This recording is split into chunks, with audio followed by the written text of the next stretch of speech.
En la vida todo está continuamente en evolución. Ludwig von Mises. Buenos días, tengan todos ustedes. La Universidad de Guadalajara, el Centro Universitario de Ciencias Biológicas y Agropecuarias y la División de Ciencias Biológicas y Ambientales agradecen su asistencia a este recinto universitario para ser partícipes de la conferencia magistral. A continuación, me permitiré presentar a las distinguidas personalidades que nos acompañan en el presidium. Nos acompañan el doctor Salvador Mena Munguía, rector del CUCBA, Centro Universitario de Ciencias Biológicas y Agropecuarias de la Universidad de Guadalajara.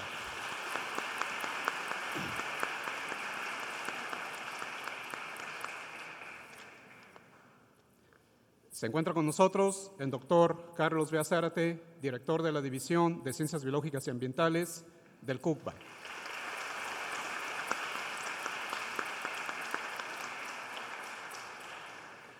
Y asimismo se encuentra con nosotros nuestro invitado especial y siempre amigo de la Universidad de Guadalajara, el doctor Antonio Eusebio Lascano Araujo Reyes, ponente magistral de este día.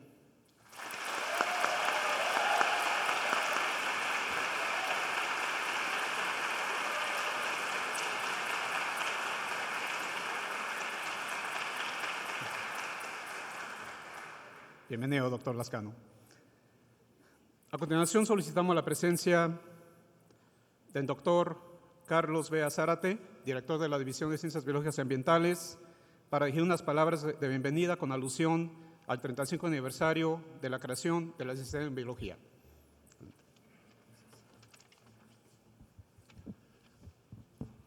Muy buenas tardes, tengan todos ustedes. Con el permiso del señor rector, doctor Salvador Mena, y de nuestro invitado especial, el doctor Antonio Lascano, muchas gracias por atender esta invitación, muy agradecido. ¿Sí? Para nosotros hay varios motivos que celebrar el día de hoy. Uno de ellos, aunque un poco que ya nos pasó la fecha, el Día del Biólogo, el pasado 25 de enero se celebró el Día del Biólogo. Consideramos pertinente el traer a colación este tema que es importante sobre la evolución y el origen de la vida, un tema fundamental en la estructura formativa del biólogo en general. Un segundo motivo que nos invita a esta celebración viene siendo el 206 aniversario del natalicio de Charles Darwin, como todos ustedes saben, naturalista inglés, el cual establece las bases de la síntesis evolutiva moderna. El tercer motivo, que es el inicio fundamentalmente de las actividades, más bien de la festividad del 35 aniversario de la fundación de la licenciatura en Biología.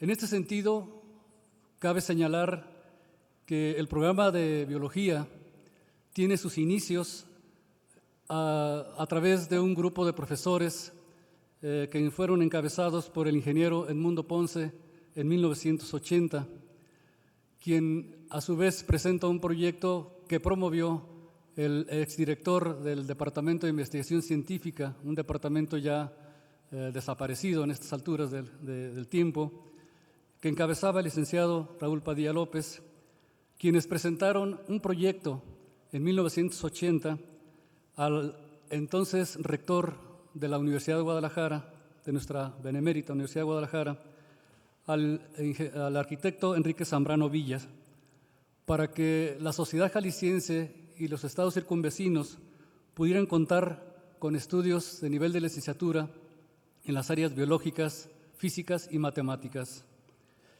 Este documento, que fue preaprobado por el señor rector, entonces el arquitecto Zambrano Villa, lo turna a la Comisión de Educación del Consejo General Universitario, siendo el 2 de julio presentado al Consejo General Universitario cuando se aprueba el dictamen de creación de la entonces Facultad de Ciencias, que iniciaba con estas tres carreras. Y en las primeras semanas de septiembre se da inicio con la primera generación de biólogos egresados. Desde entonces ha venido formando una gran cantidad de egresados muy destacados en diferentes áreas del conocimiento que comentábamos hace un momento con el doctor Antonio Lascano, que él tuvo la suerte de recibir a algunos estudiantes egresados de nuestra licenciatura que han sido muy exitosos en las áreas que él ha tenido a bien formar. De tal manera que para nosotros este año de los 35 años es altamente significativo y es por este motivo principalmente que iniciamos con esta actividad que nos representa pues un símbolo, un ícono del desarrollo de la biología con la presencia del doctor Antonio Lascano. Reitero la más cordial de las bienvenidas y agradezco mucho el haber aceptado esta invitación.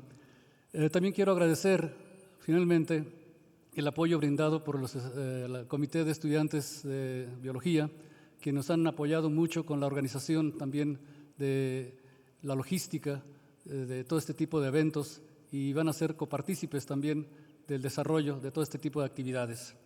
De tal manera que este es el motivo inicial por el cual les doy la más cordial de las bienvenidas a todos ustedes y esperemos que disfruten de esta conferencia. Muchas gracias.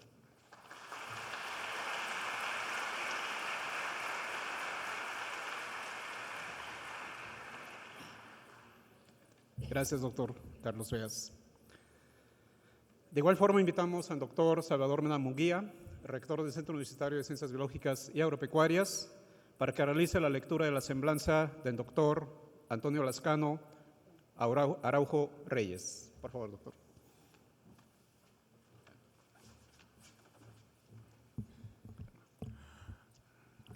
Buenas tardes, tengan todos ustedes.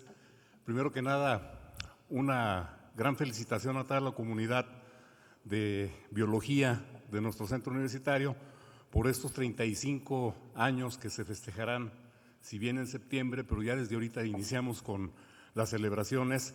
Y nos decía antes de presentar la semblanza del doctor Antonio Lascano, hace un momento me decía el doctor Antonio Lascano que no es fácil sostener una carrera de corte científico durante 35 años y menos en crescendo, ¿no? O sea, hacia adelante, consolidándose. Y ese es el caso de nuestra carrera, por lo cual, bueno, pues dice, tienen que echar la casa por la ventana y tienen que hacer cosas maravillosas. Y creo que esta es la primera de esas cosas maravillosas, la presencia del doctor Antonio Lascano. Bienvenido, doctor. El doctor Antonio Lascano Araujo es catedrático de la Facultad de Ciencias de la Universidad Nacional Autónoma de México, en donde estudió biología y obtuvo el doctorado en ciencias. Allí imparte la cátedra Origen de la Vida, misma que fundó hace más de 30 años, y dirige el laboratorio dedicado al estudio y origen y la evolución temprana de la vida. Ha sido profesor invitado a las universidades de Alicante, La Habana, Autónoma de Madrid, de Houston, de Valencia, de Orsay, París, de California en San Diego y la Universidad de Roma, así como investigador visitante del Instituto Pasteur de París, en el ETH Centrum de Zúrich, en el Instituto ANBAC de Bioquímica de Moscú, entre otros. Él es científico mexicano con mayor número de publicaciones en las revistas Science y Nature y es autor de unos 150 trabajos de investigación publicados en revistas con arbitraje y libros de circulación internacional. Escritor y editor de 16 volúmenes especializados y autor de 3 libros en español, incluyendo La bacteria prodigiosa, La chispa de la vida y El origen de la vida. Libro este último, del cual se han vendido más de 800,000 ejemplares. Ha sido miembro del comité editorial del Journal of Molecular Evolution de Nanobiology y de la revista latinoamericana de microbiología y actualmente de Origins of Life, Evolution and Biosfera.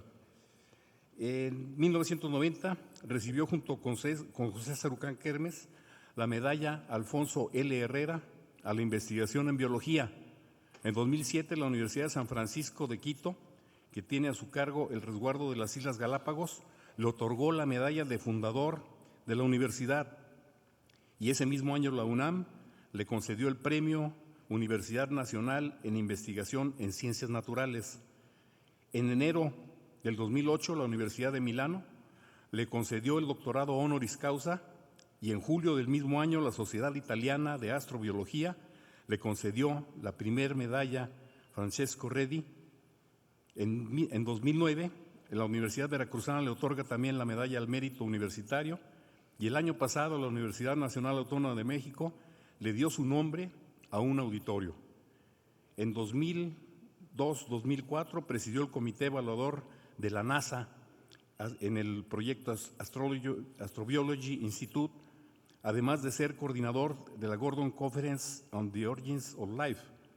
Fue durante 8 años miembro del comité asesor de la NASA para estudios del origen y evolución de la vida y 2 veces presidente del International Society of the Study Origins of Life, siendo el primer científico latinoamericano en acceder a este cargo, anteriormente ocupado por Oparín, Stanley, Miller y el Marqués de Joan de Oro. En 2011 fue designado director fundador del Centro Lynn Margulis para el estudio de la evolución biológica de las Islas Galápagos y acaba de ser elegido para formar parte del Colegio Nacional, que es la máxima institución cultural de nuestro país. Demos pues la más cordial bienvenida al doctor Antonio Lascano Araujo para escuchar su conferencia El mundo del RNA y el origen de la vida hacia una bioquímica evolutiva.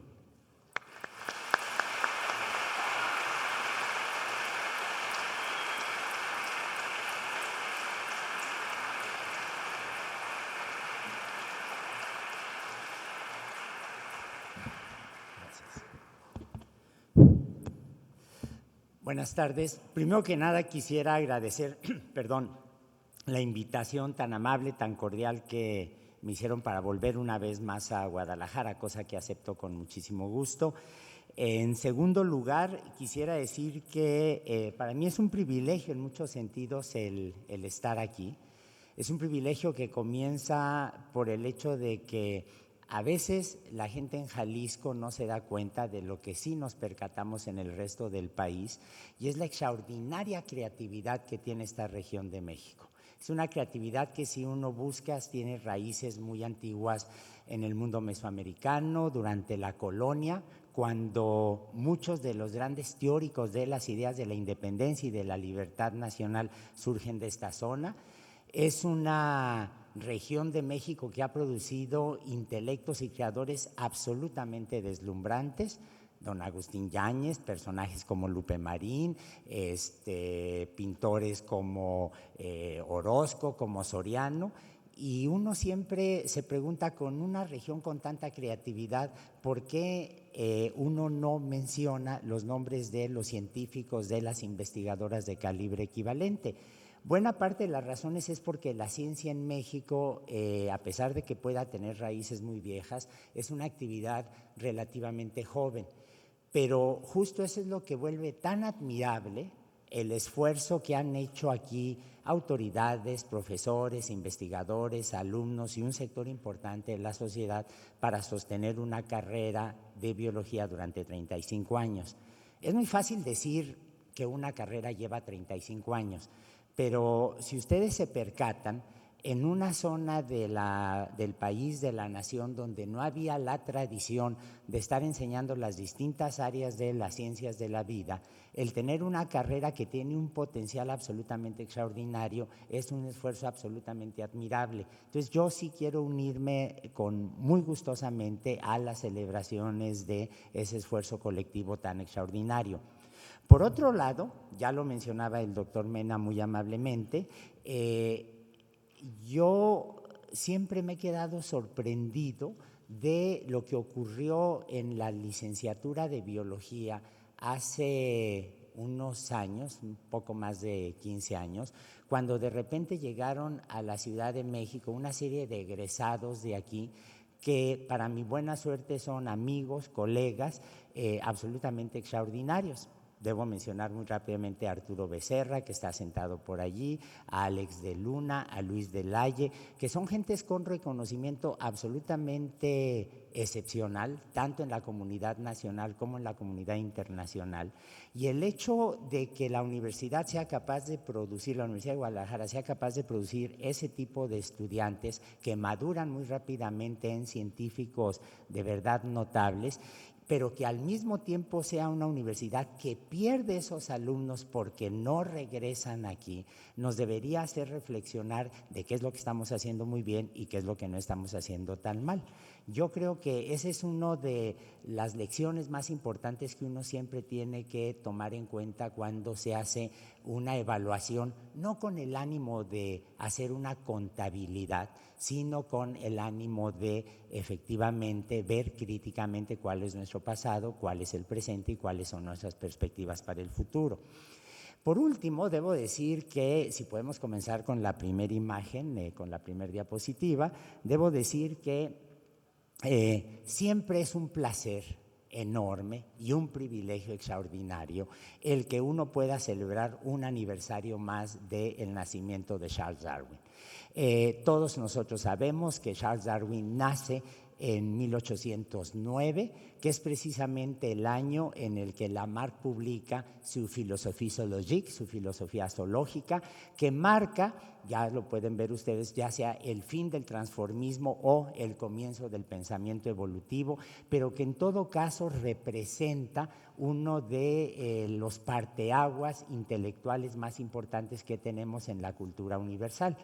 En realidad, a menudo se nos olvida que la obra de Darwin es una obra absolutamente deslumbrante, que no podemos concebir no solo a la biología y no solo a las ciencias de la vida, sino a la ciencia moderna en ausencia de las contribuciones de Darwin, y que estamos acostumbrados a pensar en teoría de evolución cuando se nos ocurre reflexionar sobre los fósiles que vemos en los sedimentos, cuando nos comparamos con un chimpancé o un gorila y nos estamos viendo en el espejo de la evolución, cuando de repente tratamos de entender por qué a los biólogos nos preocupa el origen del páncreas y a los médicos el funcionamiento correcto o no de las glándulas, y en realidad allí a menudo nos quedamos.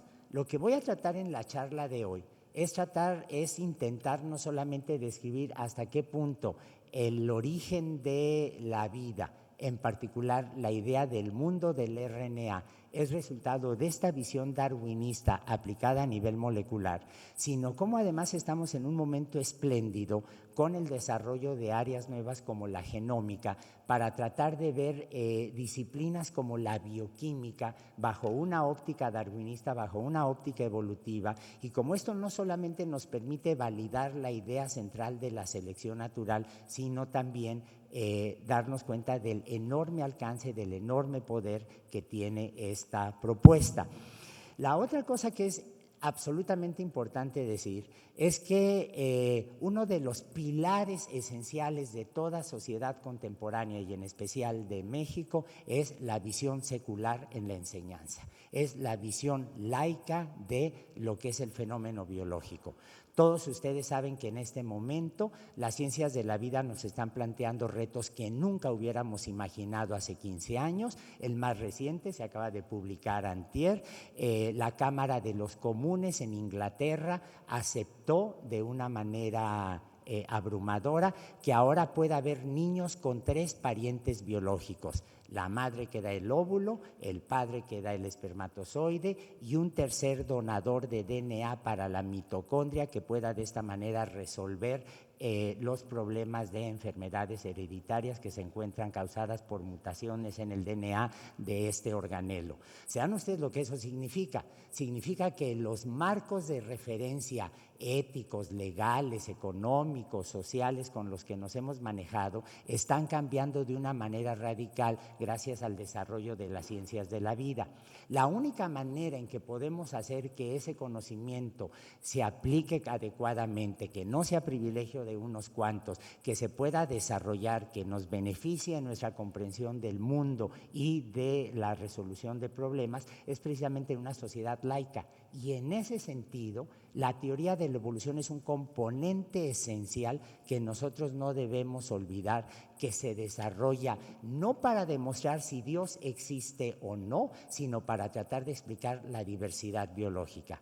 En México hay una serie de condiciones históricas, sociales, ideológicas, políticas que han garantizado desde la época de la Reforma el que nosotros tengamos una separación entre las iglesias y entre el Estado. Y la gente puede ser profundamente religiosa y evolucionista, o puede ser completamente atea o agnóstica y evolucionista, pero claramente nos damos cuenta que son dominios independientes que debemos hacer que permanezcan separados, a pesar de los esfuerzos de sectores muy conservadores que básicamente se están centrando en una ignorancia de lo que es la biología y la teoría de la evolución y de lo que es la religión.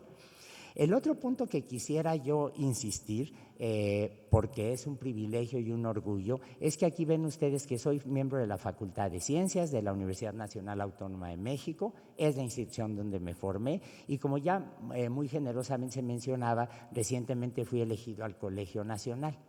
Estar en este lugar es un privilegio especial para mí, porque la cúpula y las paredes fueron pintados por otro miembro del Colegio Nacional, que fue precisamente Orozco.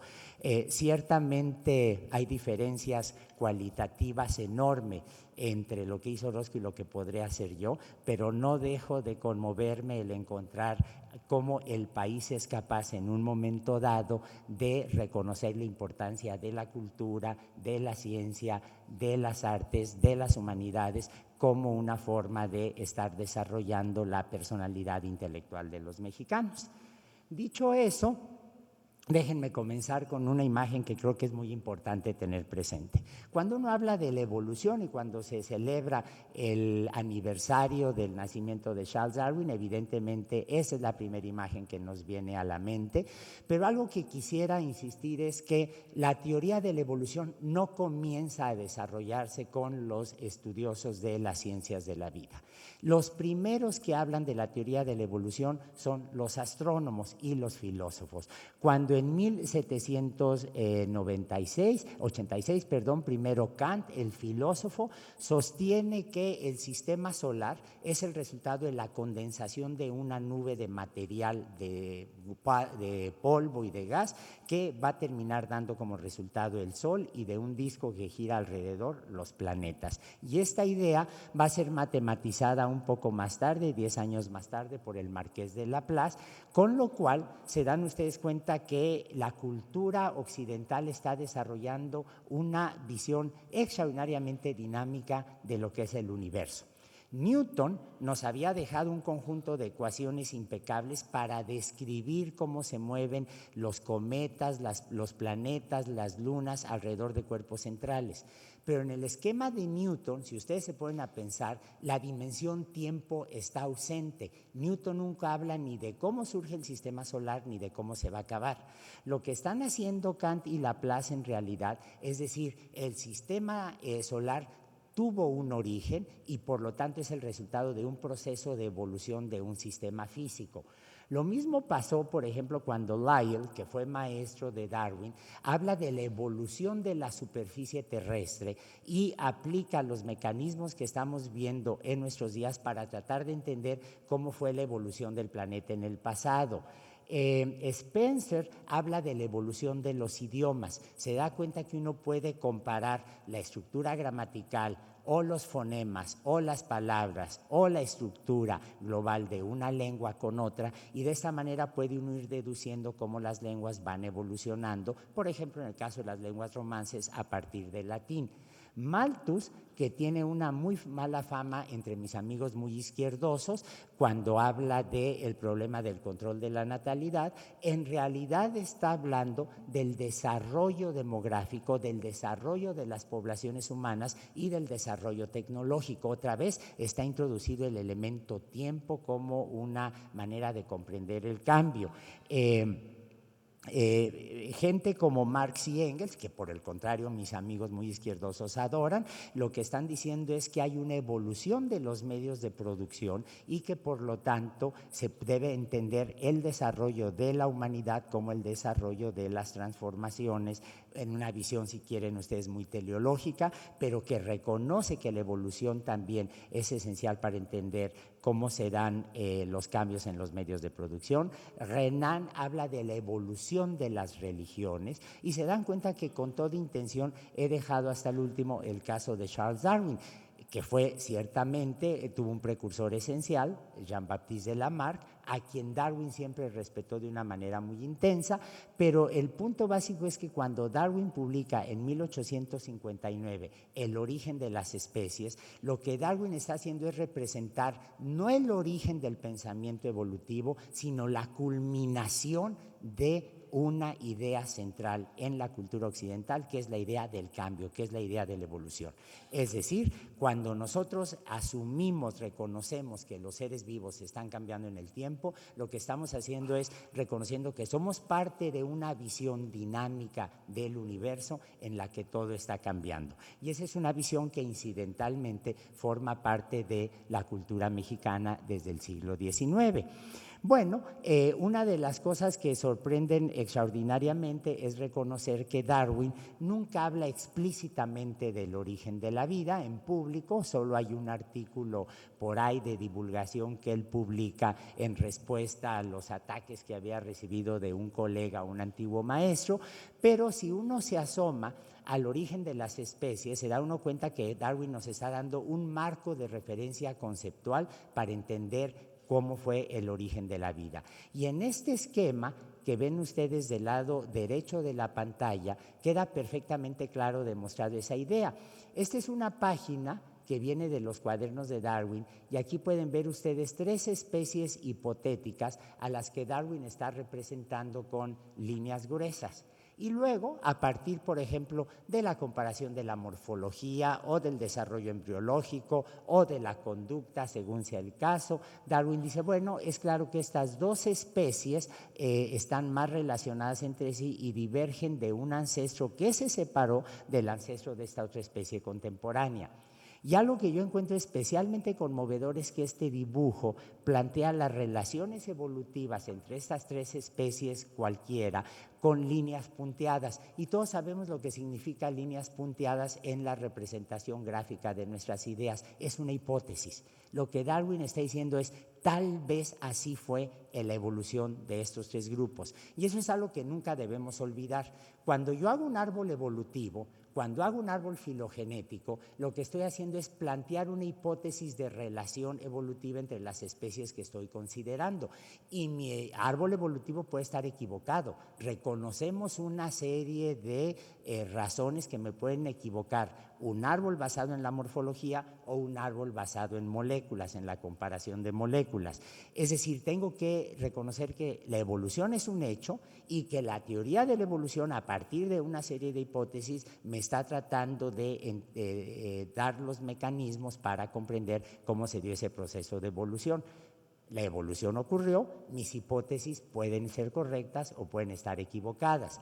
La otra imagen que me gusta mucho, que es muy famosa, también viene de una página de Darwin. Y aquí lo que más me gusta es esta frase que él escribió y que extrañamente se puede leer, porque en general su letra era muy mala, donde dice Charles Darwin, I think, yo creo. Y ese yo creo, ese es absolutamente esencial porque en el fondo es un reconocimiento de honestidad intelectual, de una cierta humildad ante el problema del origen y la evolución de la vida, pero que se dan ustedes cuenta que eso no impide que podamos hacer hipótesis, que finalmente significa que uno no queda abrumado por las dudas o la magnitud del problema, sino que intelectualmente estamos dotados para poder resolverlo. Bueno, si ustedes toman en cuenta estas 2 cosas y se dan cuenta que lo que Darwin está diciendo es que la enorme diversidad de los seres vivos me permite entender por el mecanismo de la selección natural cómo divergieron de ancestros comunes, entonces entendemos ya bajo qué óptica puedo tratar de comprender el origen de la vida en la Tierra. El problema que existe, y esta es una diapositiva que muchos de ustedes habrán visto, es una imagen que reiteradamente me gusta mostrar, es que sabemos nosotros que si esta es una línea del tiempo que representa la edad de la Tierra se forma hace unos 4.600 millones de años junto con el resto del sistema solar. El Sol es unos cuantos cientos de millones de años más antiguo, pero en realidad estamos hablando de la edad global del sistema solar. Acá está el presente en la derecha de la pantalla. Si yo me voy del presente hacia el pasado en el registro fósil, llega un momento en que dejo de ver homínidos, en que dejo de ver trilobites, en que dejo de ver dinosaurios, dejo de ver plantas, hongos nunca los veo porque es muy difícil que se fosilicen, pero llega un momento en que retrocedo, pero nunca dejo de ver microorganismos. Los microorganismos están en el cielo, en la tierra y en todo lugar en nuestro planeta, porque en realidad son una de las formas de vida más ubicuas que conocemos. El registro fósil más antiguo que conocemos de los microorganismos sugiere que hace 3.500 millones de años ya había una microbiota extraordinariamente diversa. El problema es que si retrocedo más en el tiempo, me encuentro con que no tengo rocas sedimentarias, y si me voy hacia atrás tengo que apelar a lo que me dicen los astrónomos, los planetólogos, para comprender cómo sabemos que el planeta se forma de esta nube de gas y polvo que ya he mencionado, sabemos que el planeta va a estar más caliente al principio porque la transformación de energía potencial de las partes de la nube que se condensan a un sistema planetario más pequeñito, evidentemente implica una elevación de la temperatura. Sabemos que durante esta época hubo una enorme cantidad de colisiones de cometas, meteoritos, asteroides que estaban chocando contra la Tierra. Probablemente el agua líquida se tardó en acumularse en la superficie del planeta, y esto significa que durante esta época las turbulencias del ambiente no permitían que surgiera la vida, no permitían que hubiera agua líquida, y no conocemos ninguna forma de vida que pueda prescindir del agua líquida. Bueno, esto significa que tengo un hueco de unos cuantos cientos de millones de años, que es precisamente el momento en el que surge la vida en la Tierra, en el que surge y se comienza a diversificar.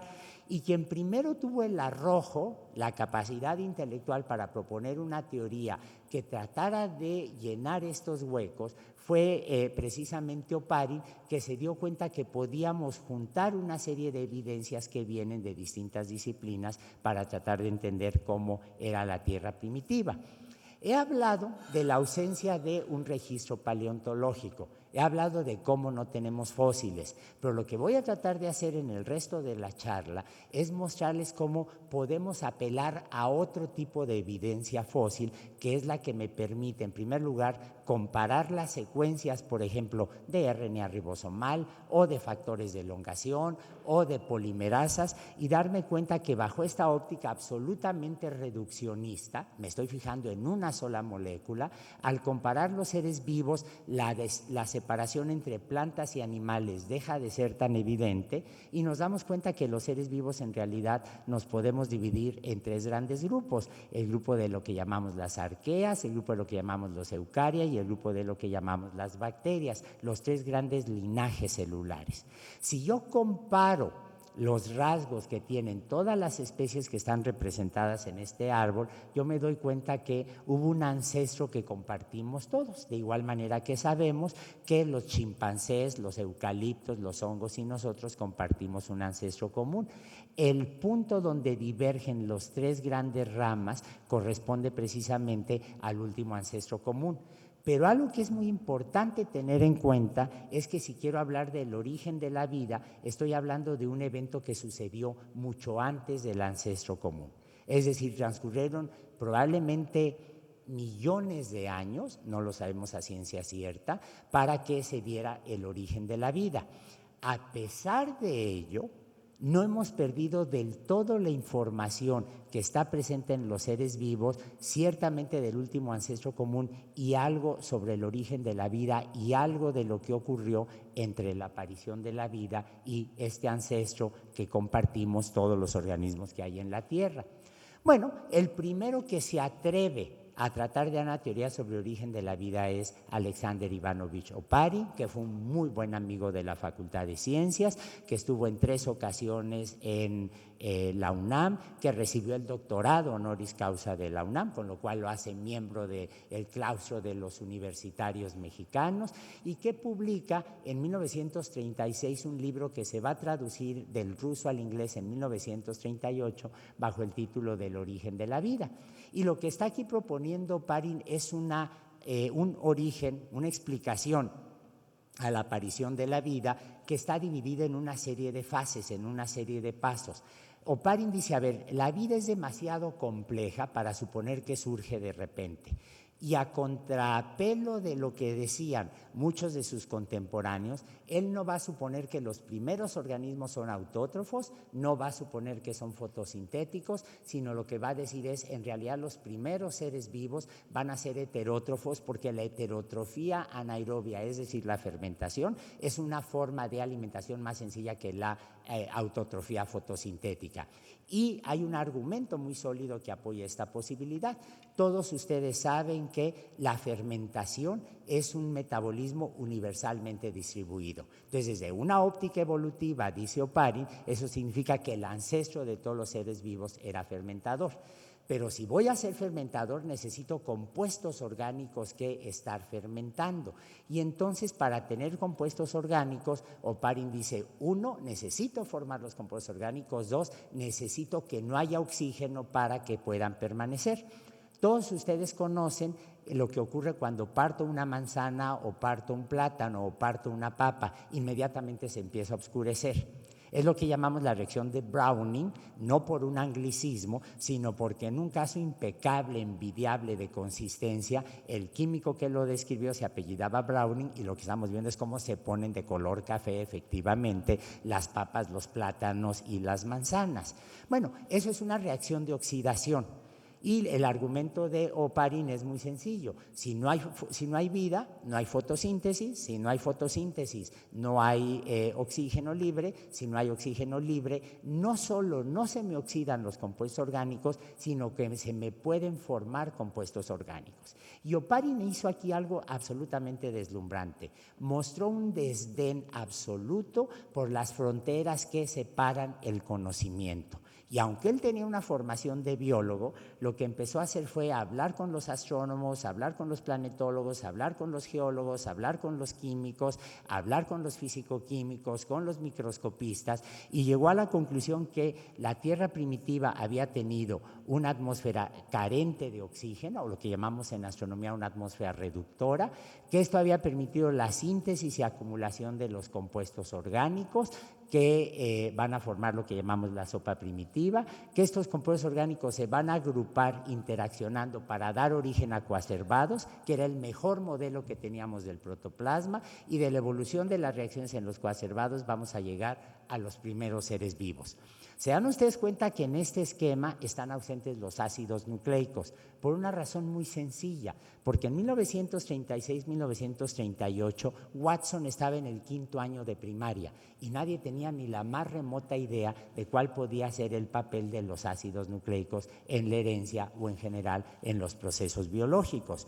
Bueno, Oparin propone esta idea basándose muy claramente en las ideas de Darwin. Sabemos que la relación fue muy directa porque Darwin había sido traducido al ruso por un agrónomo muy distinguido, Kliment Arkadievich Timiryazev. Timiryazev era amigo de Darwin. Timiryazev fue el maestro que le enseñó darwinismo a Oparin, y Oparin es el que nos explicó después cuál era su teoría para una propuesta evolutiva sobre el origen de la vida. Hoy en día, y en esto me voy a centrar en realidad durante toda la charla, creemos que los compuestos orgánicos se pudieron haber acumulado en la Tierra primitiva, no solo por las reacciones que se dieron en el planeta, sino por lo que pudo haber llegado a bordo de cometas, meteoritos, de asteroides, etcétera, pero tenemos la síntesis y acumulación de moléculas orgánicas de importancia bioquímica como un paso esencial en el origen de la vida. Reconocemos la importancia creciente del RNA ya sea en el origen de la vida o en una fase muy temprana de evolución, y aceptamos que de los cambios que tuvo este mundo de RNA es de donde surgen células con DNA, con RNA y con proteínas, de las cuales todos descendemos. Entonces, lo que voy a tratar de hacer es demostrarles cuáles son las evidencias que justifican este cambio de paradigma para que entendamos cómo vemos hoy en día la cuestión del origen de la vida. Un punto que tengo que insistir es que no sabemos si así apareció la vida o no. Pero hay un argumento que a los biólogos generalmente no nos enseñan y que los biólogos no enseñamos, que es lo que se llama el argumento de coincidencia, que es un argumento filosófico que dice que aunque yo no tengo pruebas directas de cómo se haya dado un fenómeno, si tengo evidencias que vienen de distintas disciplinas y son consistentes, esto apoya mi hipótesis. Es decir, es imposible demostrar que el esquema que les acabo de presentar, este esquema donde ven ustedes la síntesis de compuestos orgánicos, el mundo del RNA, la evolución de las células, es imposible demostrar que así ocurrió porque ninguno de nosotros ni estuvo ni va a estar en el momento de origen de la vida. Pero todas las evidencias que tenemos de distintas disciplinas son consistentes con la idea de que esto fue lo que ocurrió. Si aceptamos esta perspectiva, que es una perspectiva crítica que reconoce nuestras limitaciones, pero el valor de las evidencias empíricas, experimentales, observacionales, entonces es obvio que no estamos desarmados ante la complejidad de la cuestión del origen de la vida. Y ustedes saben que una excelente demostración de la validez de que esto pudo haber sido así fue el experimento que hizo en 1953 Stanley Miller, un joven químico estadounidense que estaba haciendo el doctorado con Harold Urey en la Universidad de Chicago, que demostró que puedo tener un aparato muy sencillo que consiste en dos matraces que están conectados entre sí, que permite que el agua hirviendo suba del matraz inferior y se mezcle con el metano, el amoníaco, el hidrógeno, que forma parte de la atmósfera del matraz superior, que simula las condiciones de la Tierra primitiva y que con descargas eléctricas permite sin ninguna dificultad la síntesis muy eficiente de compuestos orgánicos. Stanley Miller, el aparato original, lo tiró, llegó a la conclusión que era muy complicado estarlo limpiando y un experimento histórico terminó en el bote de la basura del Departamento de Química de la Universidad de Chicago. Dejó una descripción impecable de cómo hizo el experimento, entonces lo podemos repetir, de hecho lo hacemos constantemente para entender la formación de compuestos orgánicos, y esta es una fotografía de Stanley Miller junto al aparato, tomada, guardada, preservada desde luego por la mamá de Stanley Miller, porque todas las mamás son idénticas, y es extraordinariamente reveladora porque ven ustedes en primer lugar el aparato superior cubierto de asbesto, que es algo que nadie en su sano juicio usaría hoy en día. En segundo lugar, se dan ustedes cuenta cómo ha cambiado el código de vestimenta para entrar en un laboratorio. La gente usaba batas, pero en este momento usaban camisa blanca, corbata y mancuernillas, cosa que desde luego ahora ni los profesores se les ocurre utilizar. El experimento marca un hito absoluto en el estudio del origen de la vida, pero no se olviden que el experimento se publica en 1953 y en 1953 tuvimos un año de una cosecha extraordinaria. 1953 es el año en el que Stanley Miller simula las condiciones de la Tierra primitiva en el laboratorio, es el año en el que Watson y Crick proponen el modelo de la doble hélice del DNA. Y aquí hubo una consecuencia que a menudo se nos olvida.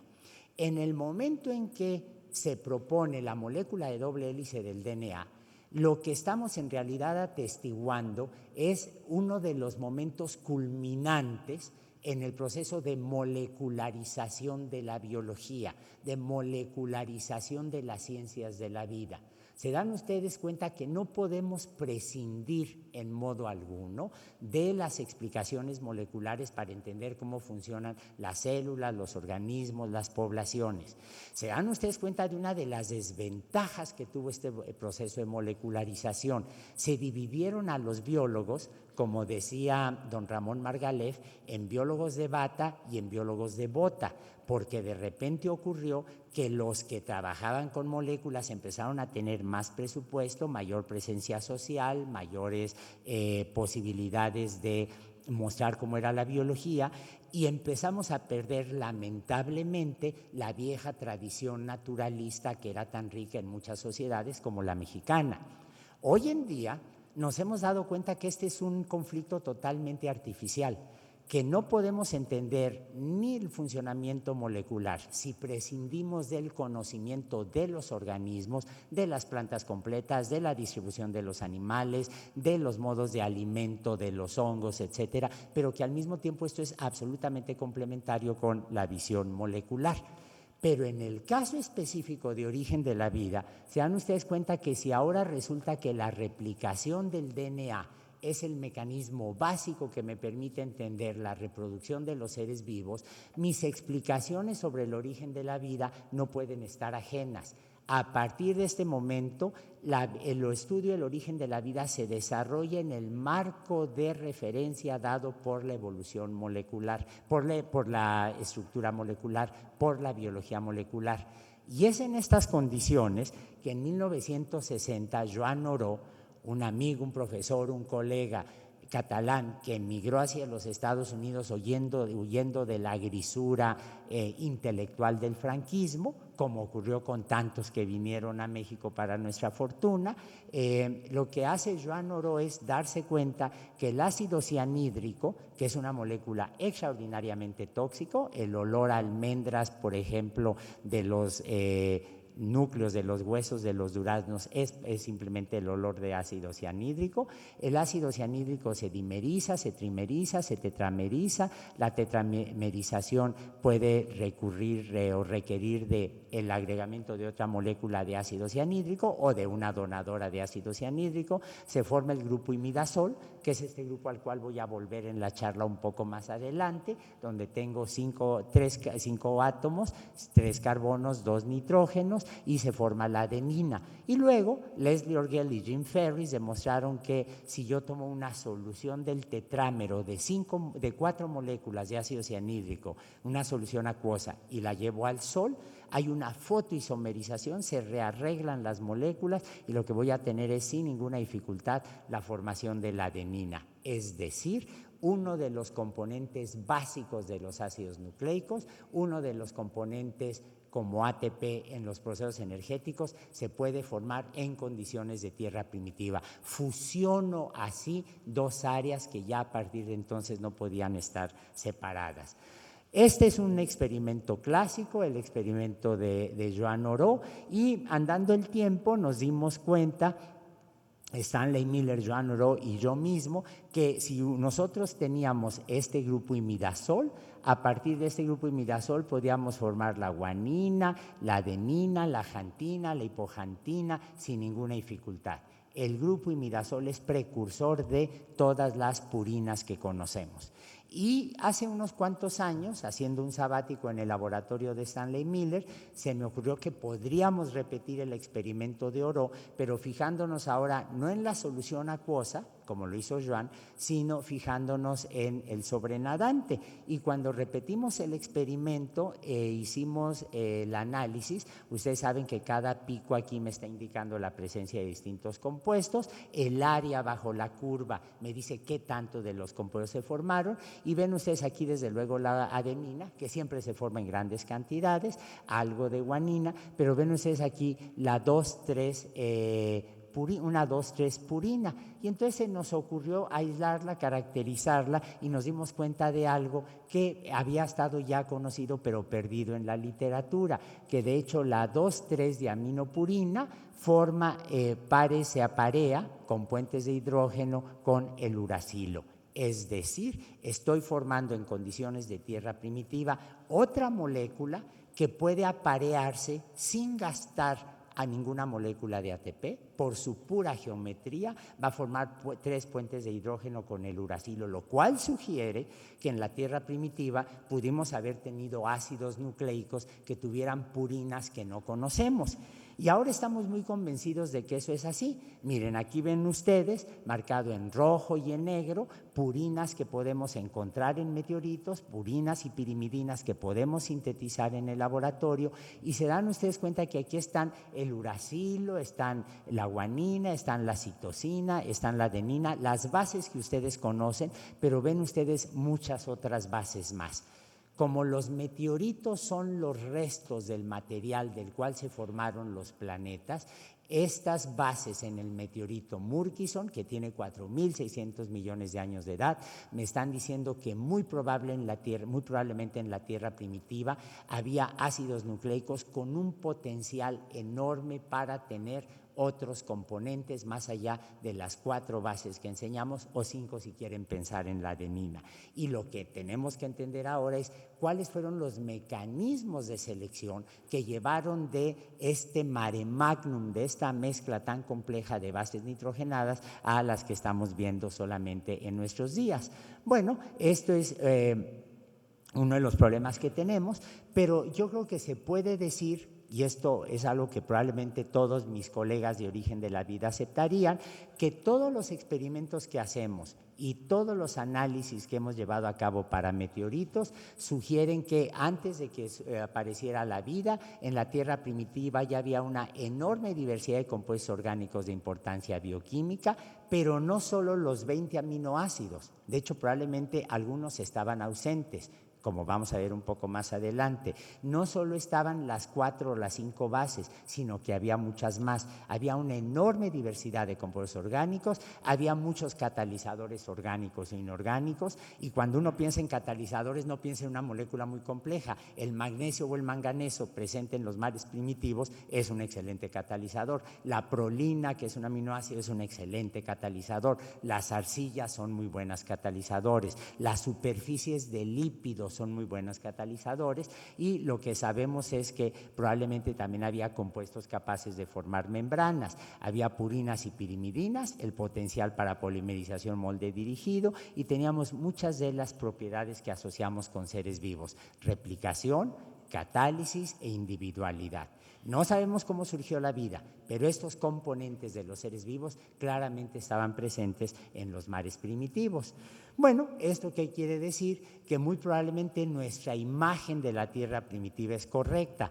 Había una atmósfera sin oxígeno, con CO2, con monóxido de carbono, con nitrógeno, amoníaco, metano, etcétera. Esto permitía la síntesis de compuestos orgánicos con descargas eléctricas, con el calor de los volcanes. Había el choque de cometas, meteoritos, asteroides que estaban trayendo más compuestos orgánicos, y por ejemplo en las chimeneas submarinas también probablemente teníamos algo de síntesis de compuestos orgánicos. Esto es lo que llamamos precisamente la sopa primitiva. No tenemos problemas para entender la formación de la sopa primitiva. Es uno de los fenómenos mejor establecidos en el estudio del origen de la vida o en nuestra descripción del sistema solar primitivo.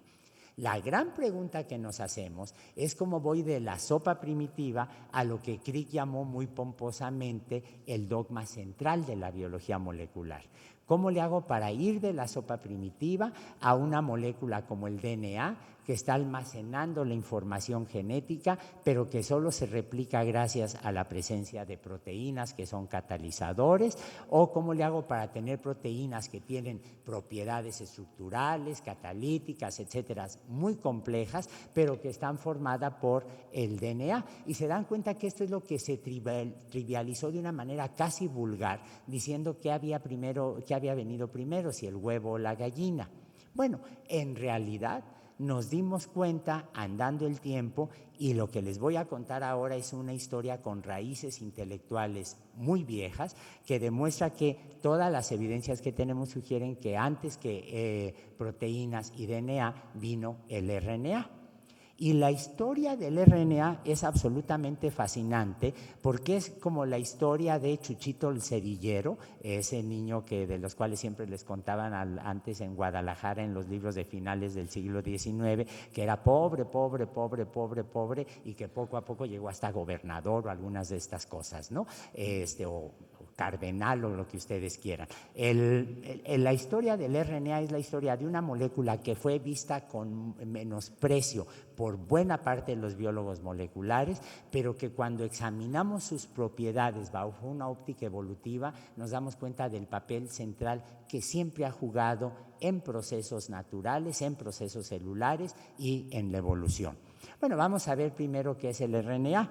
El RNA, como todos ustedes saben, es un ácido nucleico que tiene una ribosa y tiene un fosfato y tiene un esqueleto pues fosfodiestérico.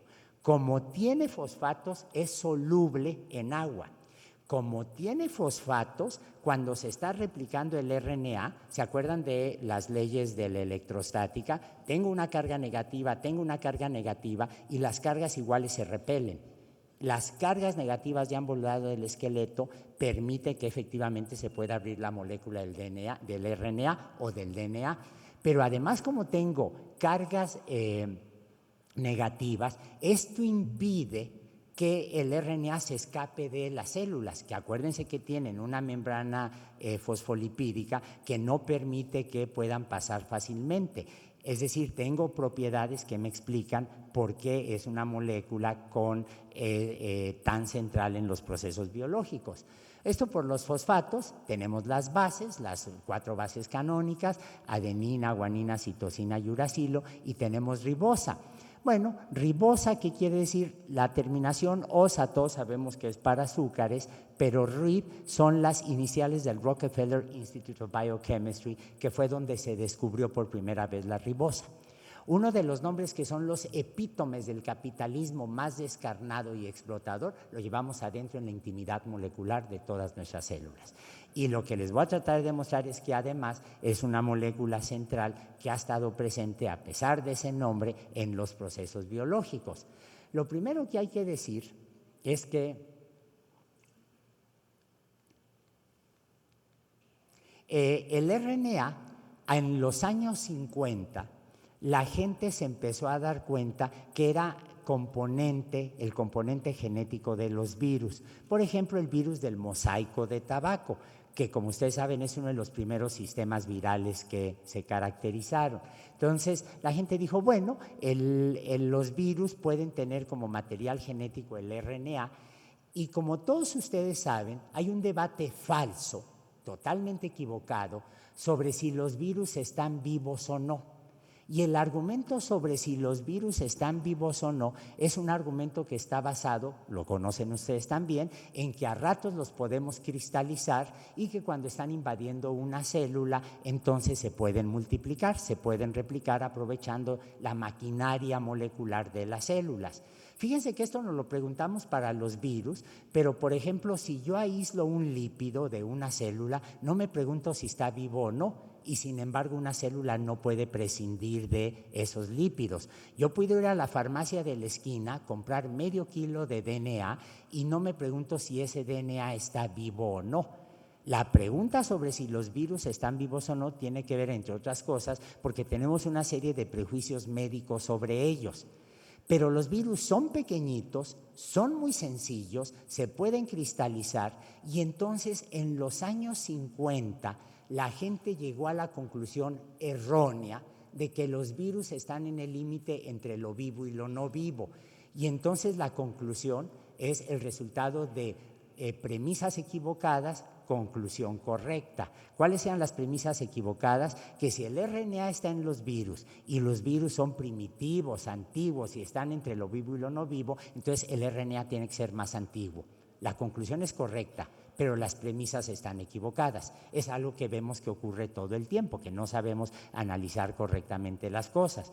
Pero déjenme ponerles un ejemplo de los riesgos que significa en biología confundir simplicidad con primitivismo. Por ejemplo, los gusanos intestinales, los parásitos intestinales. Los parásitos intestinales, como el Ascaris lumbricoides, son de una simplicidad extraordinaria, porque secundariamente han perdido muchos rasgos. Eso no hace que los parásitos intestinales sean primitivos. Al contrario, tiene una historia evolutiva extraordinariamente compleja, en las cuales ustedes se han dado cuenta que se han perdido una serie de rasgos importantes. Les pongo otro ejemplo que para mí es muy claro. Todos ustedes conocen el ikebana, ese arreglo floral japonés en el cual con un palito, 2 piedras, una hoja y 3 flores se hace un arreglo que tiene una estética absolutamente extraordinaria y es totalmente distinto a los arreglos florales que a los mexicanos nos gustan y a que estamos acostumbrados. Los arreglos barrocos son más refinados o menos primitivos que el ikebana, no, fueron caminos absolutamente distintos en la evolución estética. Lo mismo pasa con los virus. Un virus es simple, pero esto no quiere decir que es primitivo ni antiguo. Pero el hecho concreto es que la gente a partir de los años 50 dijo, bueno, el RNA es más antiguo que el DNA. Lo siguiente que ocurrió, y fue absolutamente fascinante, esta gráfica es moderna, pero no importa, fue que en los años 50 se empezaron a dar cuenta muchos biólogos celulares, muchos bioquímicos, porque en ese momento no eran biólogos moleculares, que si yo tomo una célula y me fijo en el peso seco, la mayor parte es proteína, eso es algo que sabemos, hay componentes estructurales como las membranas, etcétera, y una rebanada, una cuarta parte de este diagrama de Camembert, se dan ustedes cuenta que corresponde al material genético, pero en realidad el DNA es muy poquito. Las células, los organismos tenemos muy poquito DNA, lo que tenemos más es RNA. Y tanto Belozersky, que era un bioquímico, un microbiólogo soviético, como Brachet, que era un bioquímico, un embriólogo de hecho originalmente belga, se dieron cuenta que esto estaba ocurriendo. Y entonces propusieron, Brachet dijo, cuando las células las bacterias están en crecimiento exponencial, producen mucho RNA. Brachet, que le interesaba la embriología, se dio cuenta que cuando una célula, como un cigoto, se empieza a multiplicar, produce mucho RNA. Entonces llegaron a la conclusión de que la abundancia del RNA significaba que era mucho más importante que el DNA, que lo único que hace es almacenar información genética. Como además Brachet era del Partido Comunista Belga, tuvo el buen tino de dejarlo eventualmente, Brachet era del Partido Comunista Belga, no tenía problemas para ir a la Unión Soviética y trabajar con Belozersky, y entonces comenzaron a desarrollar la idea en conjunto, pero con publicaciones independientes, que el RNA y sus derivados vinieron antes que el DNA y tal vez, lo empezaron a sugerir, puede ser más antiguo incluso que algunas proteínas. Bueno, esta misma diapositiva que están viendo aquí la presenté hace 5 meses en un congreso que hicimos en Moscú en homenaje a la memoria de Oparin, y al final de la charla se me acercó una señora muy prudente, muy educada, que hablaba solamente ruso. Yo hablo muy mal ruso, muy poco, prácticamente lo he olvidado todo, pero su esposo, también ruso, un microbiólogo, hablaba un excelente español. Y la señora me preguntó de dónde había sacado yo esta fotografía, y la fotografía venía de la red, y la pregunta de ella era porque esa fotografía era de su papá junto con su hermano. Ella era la hija de Belozersky. Entonces me regaló un libro y platicamos mucho sobre Belozersky, y de repente entendí perfectamente bien por qué él había tenido esta visión evolutiva del RNA, porque Belozersky era un colaborador de Oparin. Y Oparin todo lo estaba pensando siempre en función de origen de la vida, y la influencia intelectual de Oparin sobre Belozersky le hizo que se tornara una combinación de evolucionista con bioquímico, una combinación que en esta época era bastante rara. Luego, si uno sigue examinando lo que ocurre durante los años 50, 60, se da cuenta que distintos autores, Philip Handler, que fue presidente de la National Academy of Sciences, Akin, que era un profesor, un proteinólogo de la Universidad de Texas en Austin, Leslie Orgel, a quien Watson describió en el libro de la doble hélice como el químico más brillante que había conocido, dedicado a cosas inútiles como el origen de la vida, y Harold White, de repente se dieron cuenta de manera independiente de algo que todos ustedes saben. Cuando uno es pequeño o cuando es grande, todo el mundo le dice, tómate el caldo porque ahí están las vitaminas, ahí está la sustancia. Las vitaminas sabemos que en realidad son coenzimas. La insistencia de las mamás en tómate el caldo porque allí está la sustancia, allí están las vitaminas, es porque al menos empíricamente han de saber que las proteínas no van a tener actividad catalítica si no hay las coenzimas, y las coenzimas son precisamente las vitaminas. Si nos fijamos en las vitaminas, muchas de ellas, como ven ustedes, en realidad son derivados de ribonucleótidos. Y en los años 60, ejerciendo la intuición científica al máximo de una manera brillante, estos 4 autores se dieron cuenta que si quiero tener catálisis necesito proteínas, si quiero tener enzimas necesito proteínas coenzimas, y que las coenzimas en realidad muchas son derivadas de ribonucleótidos, es decir, son precursores de precisamente lo que estamos viendo como el RNA, y entonces propusieron de manera independiente que antes de que hubiera proteínas había células que estaban teniendo catálisis basado en las coenzimas.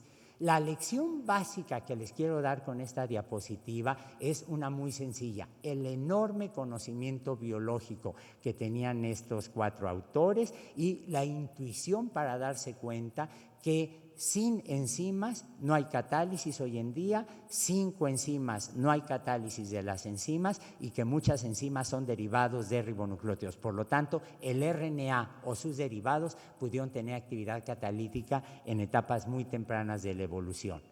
Bueno, en realidad eso me lleva a uno de los puntos centrales que vamos a examinar más adelante. En los años 60, hasta los años 60, había este juego de parte de Akin, de Handler, de Orgel, de White, de darse cuenta que uno podía hacer bioquímica evolutiva.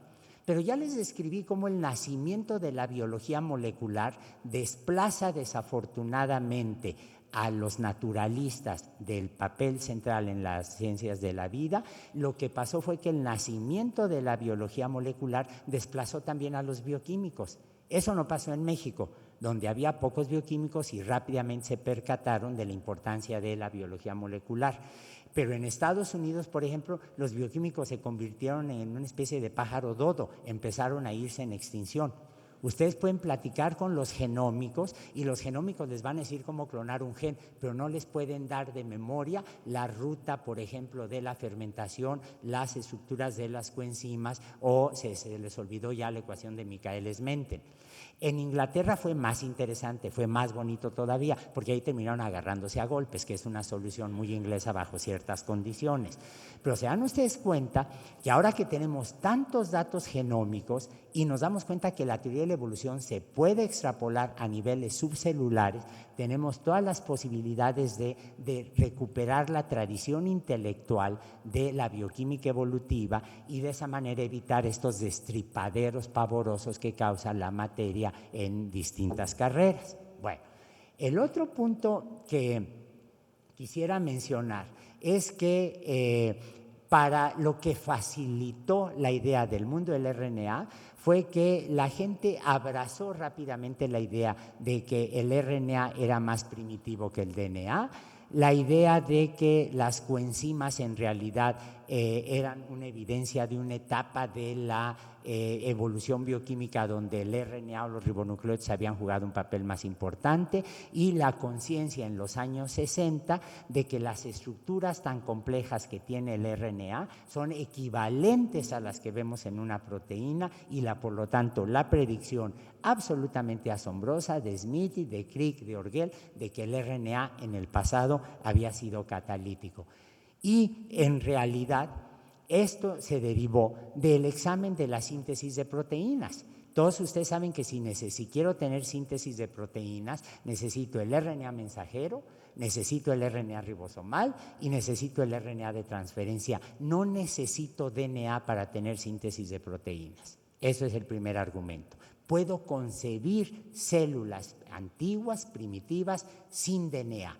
Pero además se dan ustedes cuenta que, aunque aquí está representado en forma muy esquemática, el RNA de transferencia, como alguna vez dijo Crick, parece ser la molécula de ácido nucleico que la evolución utilizó con una estructura tan compleja como si fuera una enzima. Es decir, espacialmente las moléculas de RNA pueden tener conformaciones extraordinariamente complicadas y eso facilita la posibilidad de actividad catalítica. Y esto es lo que llevó, en realidad, a que de manera otra vez independiente, Alex Rich en 62, Woese en 67, Crick en 68 y Orgel en 68 propusieran la idea de lo que ahora llamamos el mundo del RNA, que en el pasado las células no habían tenido ni proteínas ni DNA. Y en realidad lo que había habido era un RNA que se replicaba, que codificaba para RNA catalítico, que ayudaba a que el RNA se replicara y así sucesivamente. Es una idea absolutamente extraordinaria porque si se dan cuenta, en el caso específico de Crick y Orgel hicieron algo que es muy difícil en biología, que es hacer una predicción. Ellos predijeron que el RNA tenía que tener actividades catalíticas y la idea fue totalmente abandonada. Fue abandonada porque, básicamente, porque el prejuicio con el que todos hemos sido educados y ustedes siguen siendo educados es que la catálisis biológica depende de las proteínas. Se nos olvida que el RNA es un catalizador absolutamente central. Y en esta época, si alguien hubiera buscado actividad catalítica en el RNA, lo hubieran desdeñado automáticamente. Alguna vez, gracias a la generosidad de Leslie Orgel, que era muy buen amigo, con él publicamos un par de artículos, Luis Delay, Arturo Becerra, yo mismo, y el mejor amigo de Orgel era precisamente Crick. Y entonces cada vez que iba yo a La Joya a los proyectos de trabajo, Orgel con mucha generosidad organizaba una cena, una comida con Crick y siempre me sentaba a su lado, lo cual era un esfuerzo enorme porque Crick usaba sacos de terlenca blanco y camisas moradas como explosión de fábrica de pinturas hawaiana. Y una vez que comenzaba a hablar era imposible pararlo. A mí siempre me dio pena preguntarles por la idea del RNA, pero una vez sí me decidí y les pregunté, bueno, ¿y por qué no siguieron investigando para ver si el RNA tenía actividad catalítica? La respuesta de de Orgel fue fascinante porque dijo, bueno, es que yo no pensé que el RNA todavía tuviera actividad catalítica, pensé que eso se había perdido. Pero se dan cuenta que en la evolución nada se pierde. Tuvimos cola y nos queda el coxis, fuimos anaerobios y nos queda la fermentación. O sea, eso no lo tomó en cuenta Orgel y perdió ahí una oportunidad extraordinaria. Pero la mejor respuesta fue la de Crick porque dijo, es que ya se me había olvidado que yo había propuesto esa idea. Se dan ustedes cuenta que aunque se hubiera acordado, el prejuicio intelectual era en el sentido de que la catálisis biológica depende solo de las proteínas y no del RNA. Bueno, todos ustedes saben que la catálisis biológica del RNA, la catálisis del RNA se descubrió por casualidad y de hecho aquí ven ustedes una tabla que preparó Ricardo Hernández, que es un amigo, un colega de laboratorio, junto con Arturo Becerra y el de La Voz, y todos ustedes saben, lo aprenden en sus cursos de bioquímica, de biología molecular, que las proteínas están clasificadas, todas las proteínas catalíticas están clasificadas por la Unión Internacional de Bioquímica en 6 grandes categorías: transferasas, liasas, hidrolasas, etcétera. Aquí ven ustedes en esta columna los ejemplos que puso Ricardo Hernández de las proteínas de cada una de esta categoría, Enzyme Commission Number 1, Enzyme Commission Number 2, etcétera, ¿no? Las oxidorreductasas aquí las ven. Pero luego se fue a la literatura científica y aquí ven ustedes ejemplos de ribosimas, es decir, de RNA catalítico, que hacen todas ellas las mismas funciones que las proteínas, las enzimas, sin ninguna dificultad. No podemos entender la catálisis biológica si no comprendemos el RNA catalítico, si no comprendemos las ribosimas. Y probablemente uno puede decir que la idea del mundo del RNA es muy robusta porque tenemos moléculas de RNA que replican otras moléculas de RNA, porque tenemos algunas ribosimas de unos 200 ribonucleótidos que catalizan reacciones bioquímicas y porque si me fijo en el ribosoma, lo que yo veo es que el ribosoma es una ribosima. La estructura biológica más compleja que hay es el ribosoma. Todos ustedes saben que son dos subunidades, la subunidad pequeña, que es la descodificante, la subunidad grande, que es la catalítica. Hay una interfase que ha impedido que el ribosoma pueda crecer en esta dirección, crece en esta dirección. Y si yo me fijo en las proteínas del ribosoma que ven ustedes aquí de un color morado, se dan cuenta que todas ellas están en las partes externas del ribosoma. Si penetro al ribosoma, y lo podemos hacer ahora porque tenemos cristales espléndidos del ribosoma, si penetro al ribosoma, lo que voy a descubrir es en el interior, en el sancto sanctorum, en la mera sacristía del ribosoma, lo que yo voy a estar viendo es que solo hay RNA.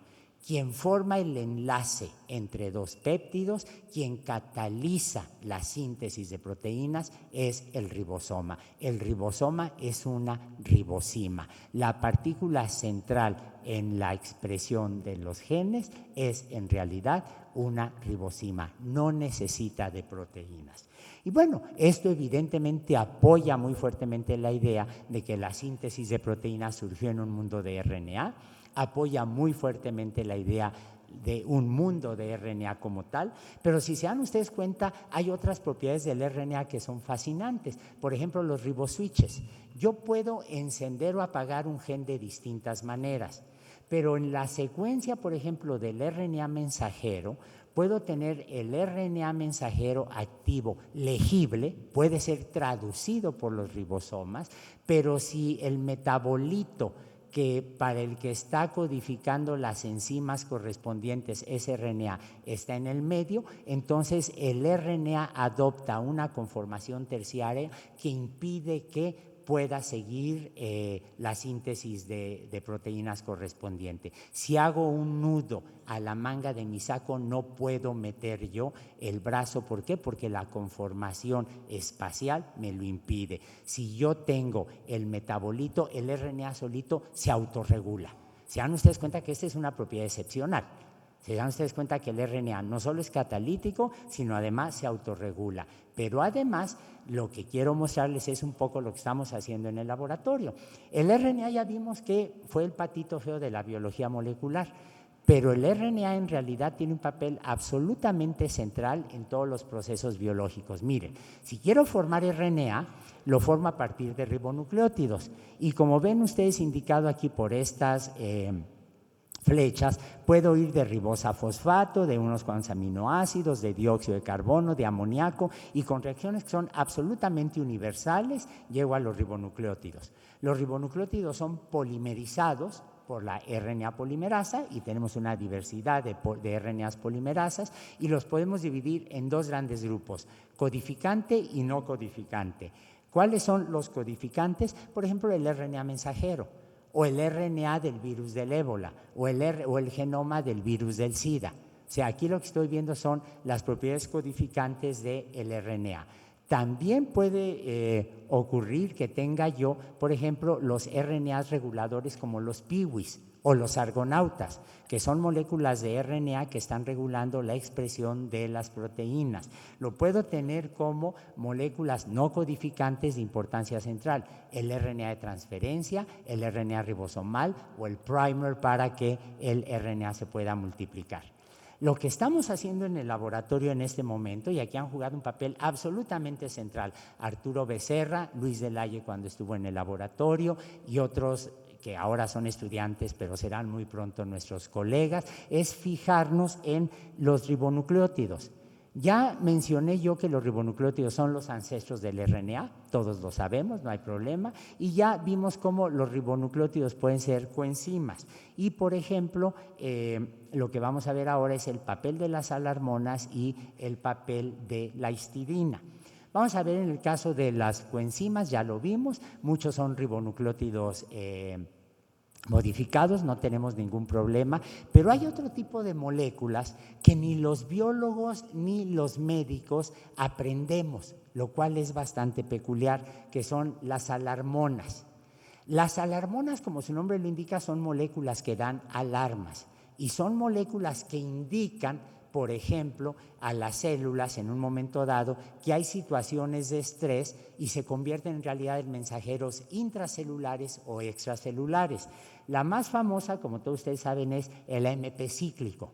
El AMP cíclico, por ejemplo, es el que induce la conducta de quórum, la que hace que, por ejemplo, las bacterias bajo ciertas condiciones se agrupen y formen colonias muy bien estructuradas, extraordinariamente bien estructuradas. Esto ocurre con procariontes, pero también ocurre con eucariontes. Bueno, hace algunos años, Arturo Becerra, Luis Delaye y yo mismo nos dimos cuenta que todas las alarmonas, todas, si se dan cuenta, son derivados de ribonucleótidos. No hay derivados de desoxirribonucleótidos. No hay alarmonas que sean proteínas, que sean péptidos, que sean lípidos. Todas las alarmonas son derivados de ribonucleótidos, lo cual me está diciendo que muy probablemente en el principio los ribonucleótidos modificados, las alarmonas como tales, eran un mecanismo muy antiguo de señalización que apareció en los primeros seres vivos. Pero además, gracias a las pláticas con médicos y demás, descubrimos algo que los médicos lo ignoraban, pero que es extraordinariamente interesante. ¿Dónde imaginan ustedes que hay más alarmonas? En las secciones de terapia intensiva de los hospitales. ¿Por qué? Porque cuando uno está en terapia intensiva, y conozco la experiencia de manera directa, experimental, empírica, cuando uno está en terapia intensiva, el paciente está en situaciones de estrés, pero los pobres patógenos también. Porque lo que están haciendo las enfermeras, los enfermeros cada vez que agregan antibióticos o qué sé yo en el suero, es estar poniendo una presión de selección brutal sobre los patógenos, sobre las bacterias, sobre los hongos, sobre los protistas. Es decir, si yo estudio las alarmonas, estoy comprendiendo los mecanismos de señalización en las colonias de procariontes o eucariontes contemporáneas, estoy entendiendo cómo pudo haber jugado los ribonucleótidos modificados y el RNA un papel importante al principio de la evolución, pero también estoy atendiendo un problema práctico especialmente importante, porque todos ustedes saben que como resultado de la evolución darwinista, hoy en día el mundo moderno enfrenta una crisis brutal por la resistencia a los antibióticos, que es simplemente un mecanismo de evolución darwinista.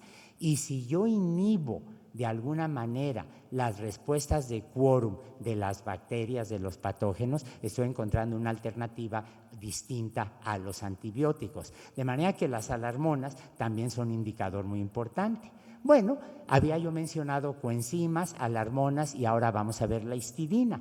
La histidina es un aminoácido muy peculiar. Aquí ven el grupo amino, aquí ven el grupo carboxilo y aquí ven ustedes el grupo imidazol, que ya mencioné, 2 carbonos aquí, un carbono aquí, un nitrógeno y otro nitrógeno con un hidrógeno que está pegado.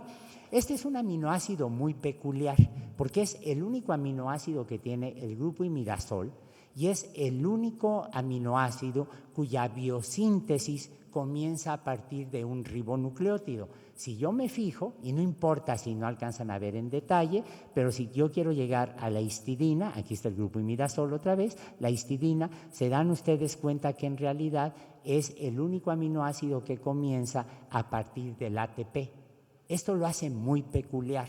Y Harold White en 1976 y luego en 1981 propuso que la histidina era un vestigio de un ribonucleótido catalítico. Propuso que estábamos viendo el equivalente a una coenzima. Bueno, en el laboratorio nos llamó mucho la atención esto y empezamos a ver de dónde puede venir la biosíntesis de la histidina, junto con mi amigo Renato Fani de la Universidad de Florencia. Habíamos estudiado ya la estructura de todos los genes, conocemos muy bien las duplicaciones, las fusiones, todo lo que ocurrió en el curso de la evolución de la biosíntesis, pero dijimos vamos a fijarnos en la parte de arriba. Y algo de lo que resultó absolutamente sorprendente fue ver el papel catalítico de la histidina. No sabemos cómo surgieron las proteínas, no lo sabemos, no sabemos cómo apareció la síntesis de proteínas, pero estarán de acuerdo conmigo que aunque no lo sepa, los sitios activos de las proteínas deben ser una de las partes más antiguas de ellas. ¿Quién sabe cómo surgió una estructura compleja? Pero ciertamente el sitio activo tiene que ser muy antiguo. ¿Qué es lo que nos dicen los sitios activos sobre los componentes catalíticos? Bueno, cuando uno habla del sitio activo uno tiene que entender las cosas con cuidado. Aquí ven una molécula de doble hélice del DNA en este color beige. Aquí ven ustedes una proteína, aquí ven un cofactor. Y cuando yo hablo del sitio activo, en realidad estoy hablando de un sitio espacialmente muy complejo, que no necesariamente está definido por la estructura primaria, sino por la manera en que se estructura en términos tridimensionales la molécula.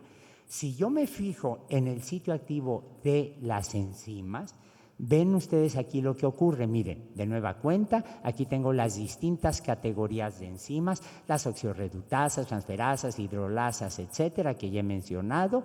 En cada una de estas líneas, aquí ven distintos aminoácidos y se dan cuenta que con mucho, el aminoácido más abundante en los sitios activos es la histidina. ¿Qué es lo que la biología me está diciendo? Me está diciendo, ¿quieres entender el origen de la catálisis por proteínas? ¿Quieres entender el origen de las enzimas como tales? Tienes que entender el origen de la histidina.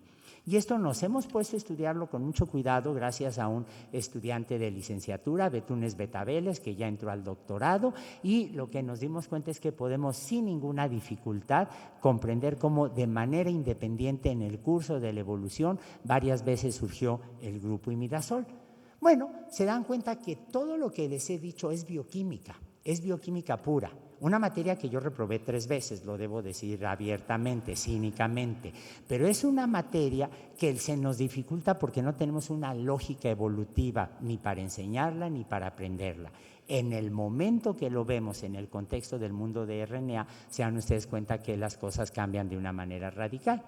Bueno, nada más para terminar, los ribonucleótidos sabemos que son los precursores de los desoxirribonucleótidos, por lo tanto, si quiero tener DNA, necesito tener antes ribonucleótidos. Es decir, los ribonucleótidos son los monómeros del RNA, las moléculas ricas en energía como el ATP, GTP, etcétera, los precursores de los desoxirribonucleótidos, coenzimas y precursores de coenzimas, precursores de la histidina y alarmonas o precursores de las alarmonas.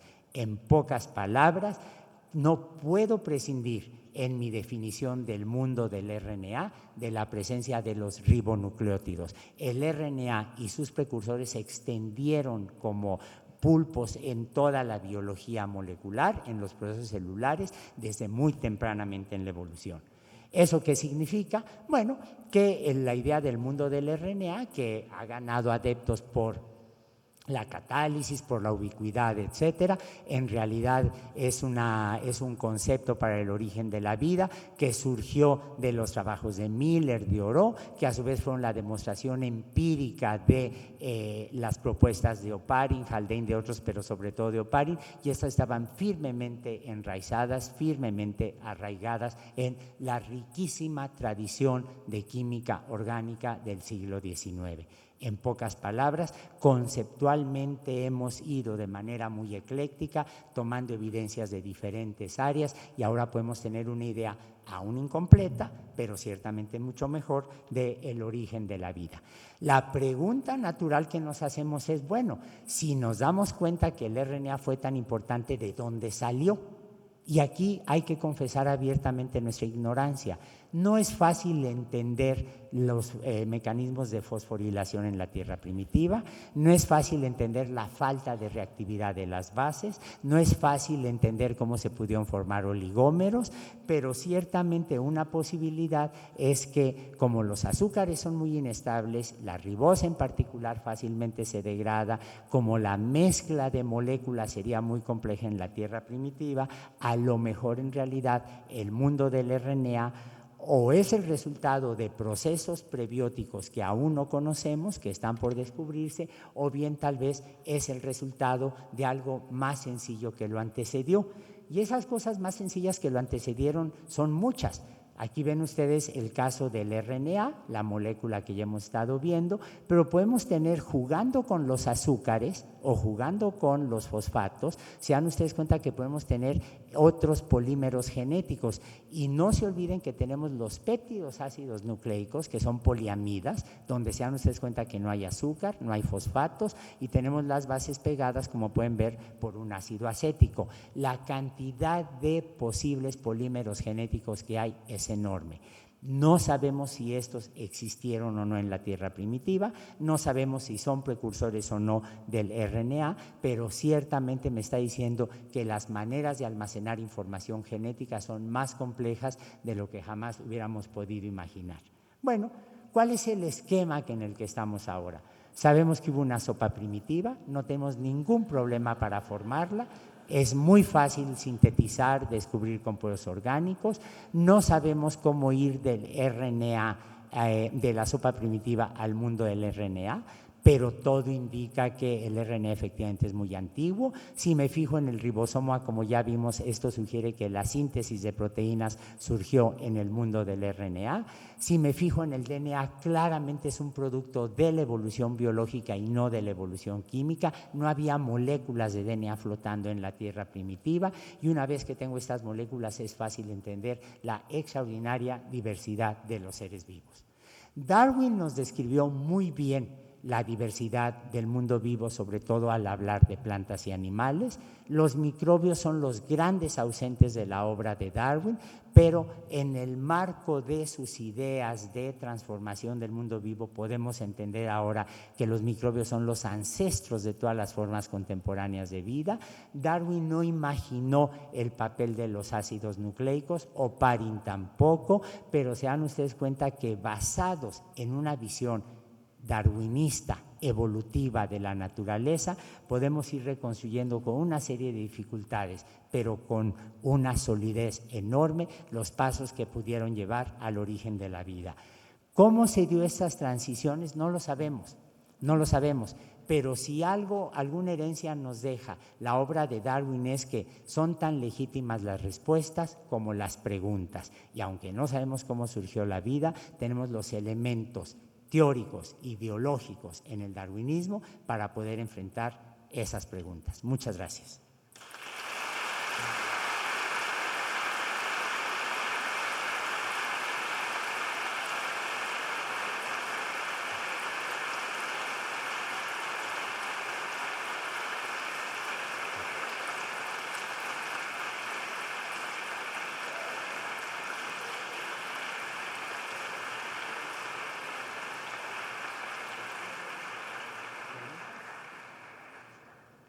A ver, me dicen que tenemos la posibilidad de hacer preguntas o comentarios, así es que son más que bienvenidos.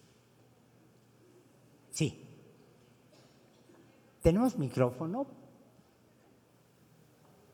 para que el pueblo pueda expresarse?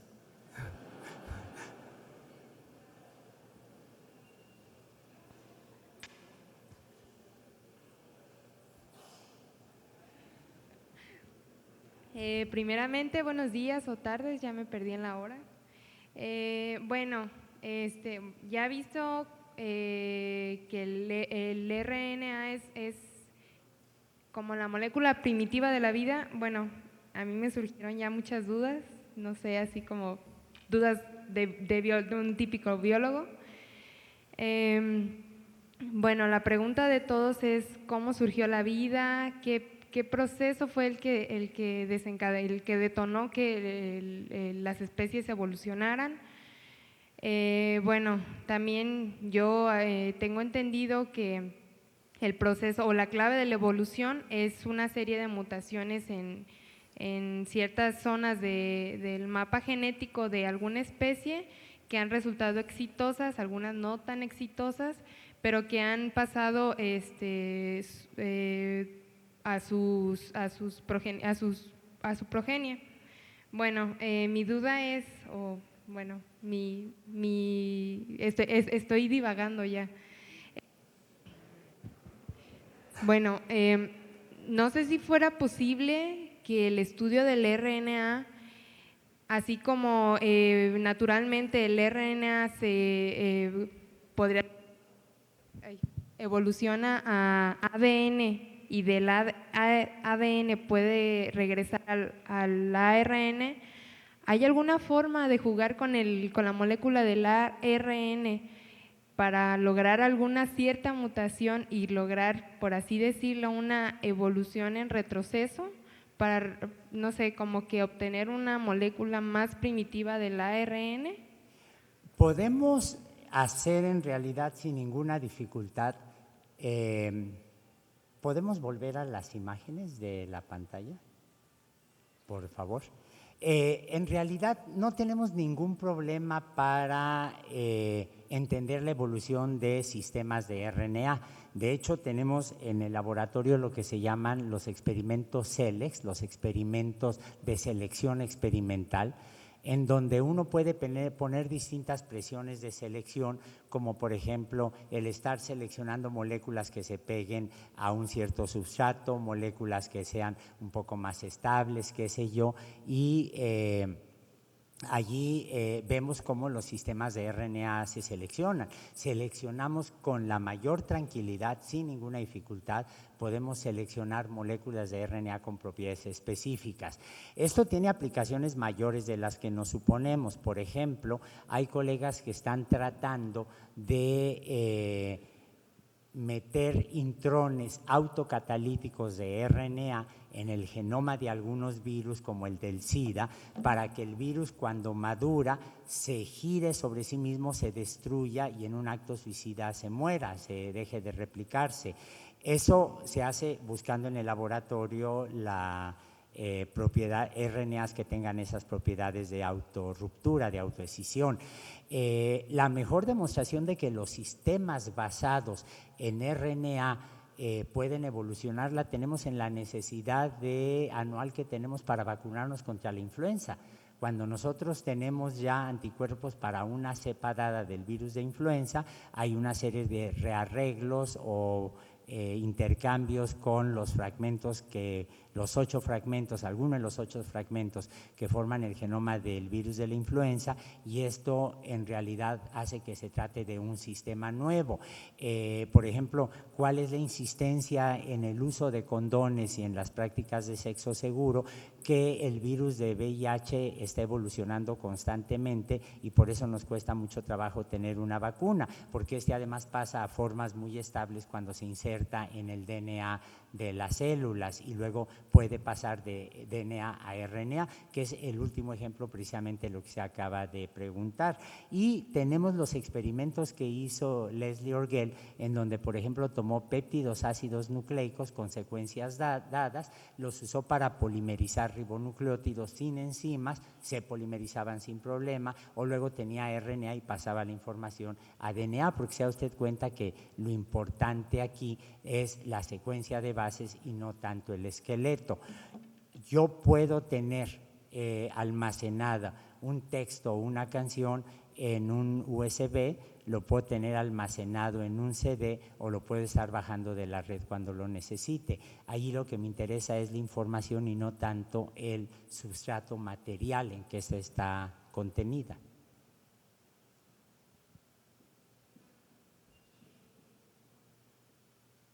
No sé si haya otra pregunta. Perdón. No, bueno, muchas gracias y sí, ya me quedó un poquito así como que más claro. A mí en realidad me intriga mucho el tema de bioquímica, de la genética. ¿Han logrado obtener alguna molécula precursora del RNA? Bueno, podemos sintetizar sin problema la adenina, la ribosa la podemos sintetizar. El problema es que son reacciones poco eficientes, por eso decía yo que nos interesa buscar alternativas como las moléculas, otros péptidos genéticos.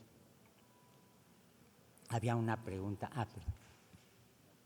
Hola, buenas tardes, mi nombre es Vicente Montelongo y bueno, dado que el RNA es muy primitivo y tanto bueno como los virus, tanto bueno las membranas, las glucoproteínas, las transcriptasas, ¿qué tan viable cree usted que algún día podría ser el sexto reino de los organismos?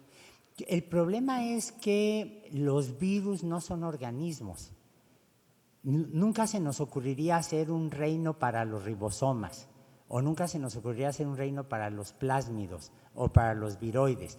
No hay que olvidar que la taxonomía es un intento antropocéntrico para encontrar un cierto orden lógico, que ahora creemos que el mejor es el que sea con una óptica evolutiva, entre la diversidad biológica. Pero la taxonomía surge originalmente con la taxonomía empírica. Ustedes van al mercado y se dan cuenta que ir a un mercado, a un supermercado también, pero los mercados son más bonitos, es un ejercicio en taxonomía empírica, porque las marchantas tienen perfectamente claro cómo separar las plantas de un lado y los animales de otros.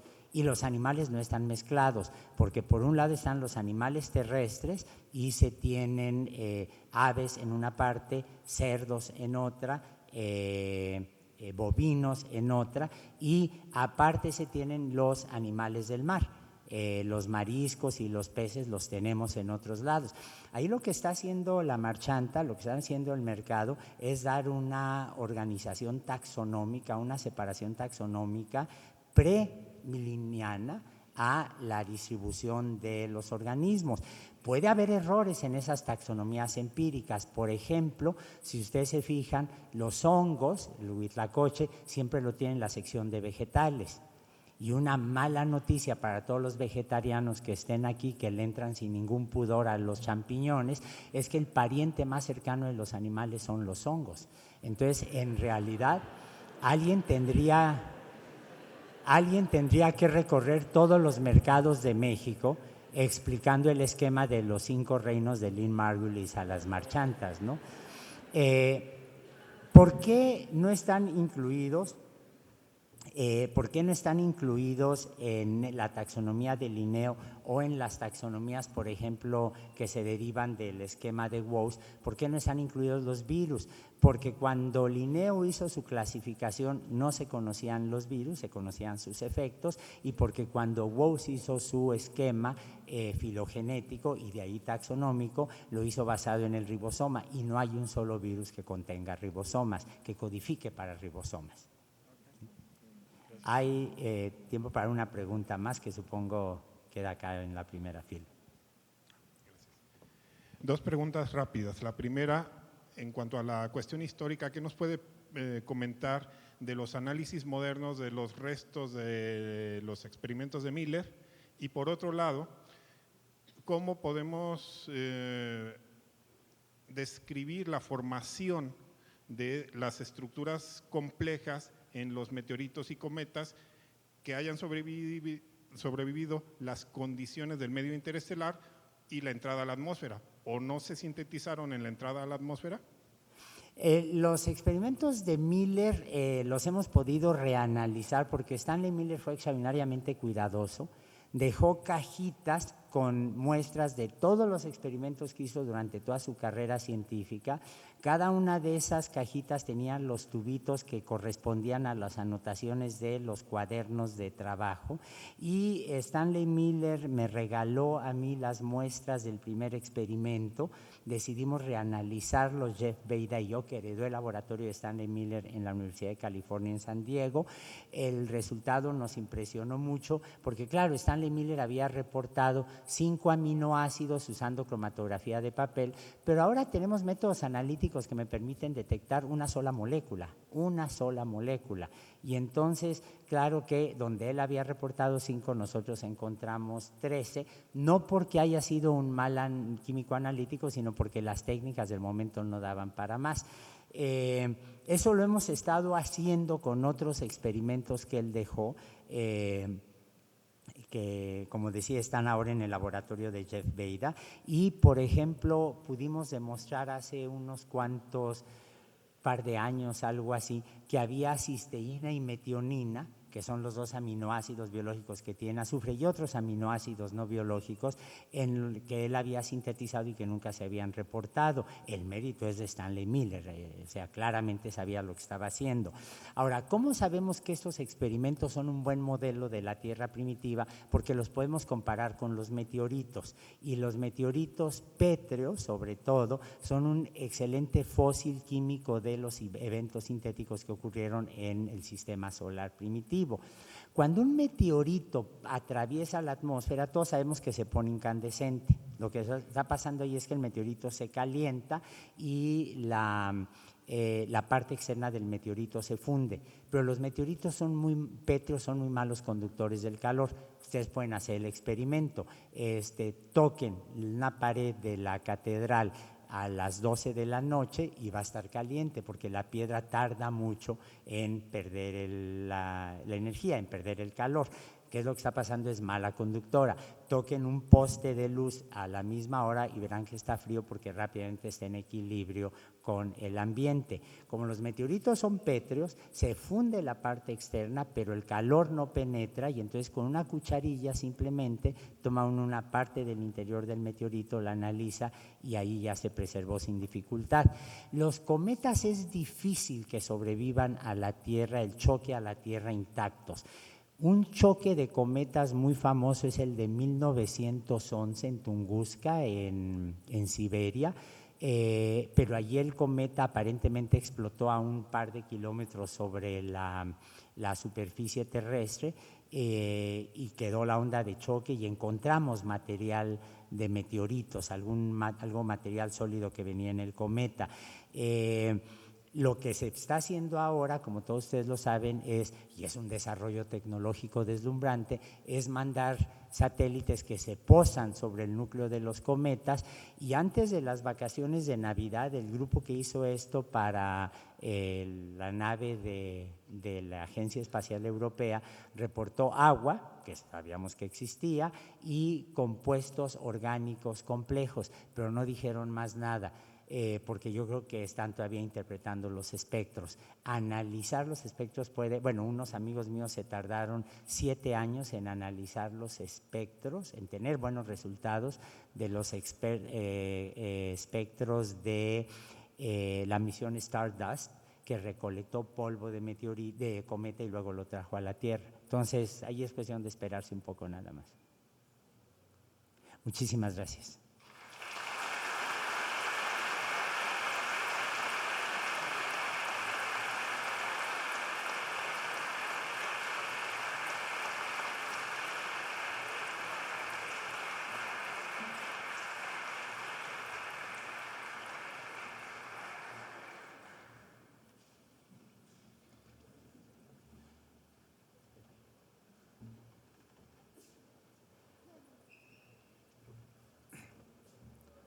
Muchas gracias al doctor Antonio Eusebio Lascano Araujo Reyes.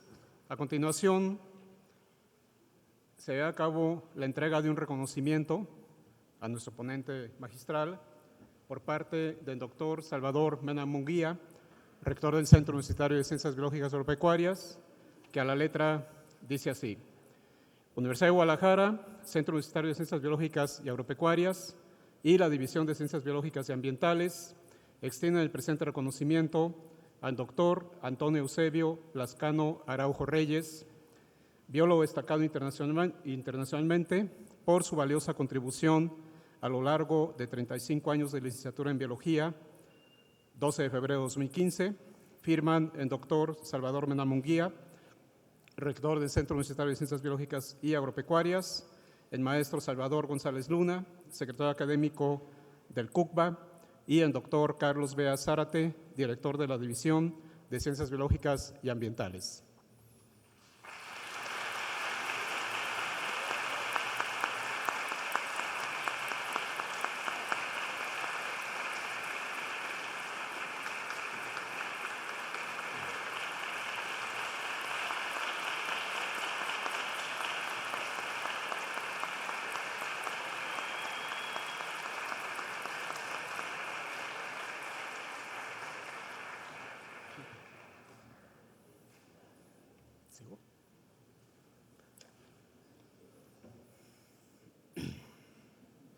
Muy bien, si gustan tomar asiento. Sin más por el momento, agradecemos la presencia de los miembros del Presidium y nuestro invitado especial, doctor Antonio Eusebio Lascano Araujo Reyes, así como de todos ustedes, de los que tuvimos el honor de su compañía. No sin antes desearles buen día y felicitarlos por su interés en la participación de este evento y los que vengan con motivo del aniversario del Sistema en Biología. Muchas gracias, enhorabuena. Gracias.